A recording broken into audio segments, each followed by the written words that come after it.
Annabel, you've been watching the return of Sex and the City.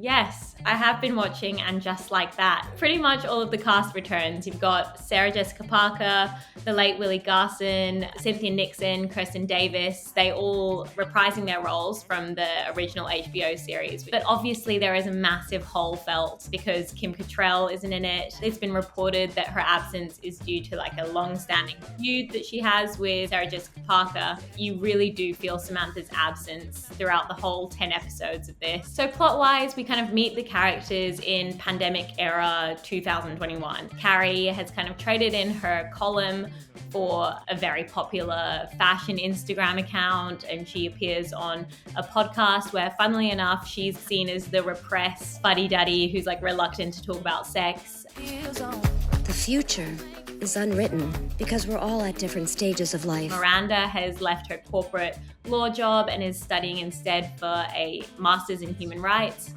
And Charlotte is kind of just being Charlotte and is very happy in her family life. So the original Sex and the City writer, Michael Patrick King, is running the show on the reboot, which is both good and bad news because he was, of course, responsible for the greatness that was the original HBO series, but also responsible for the travesty that was the most recent Sex and the City 2 film.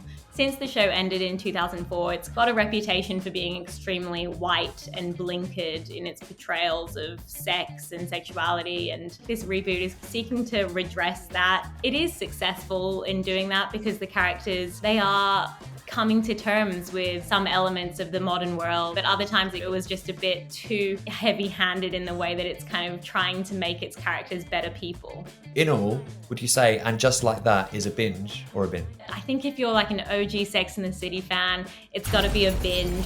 How many dating apps are you on? I'm just waiting for someone to create a dating site that's called Here's the Man You've Been Searching for Secret.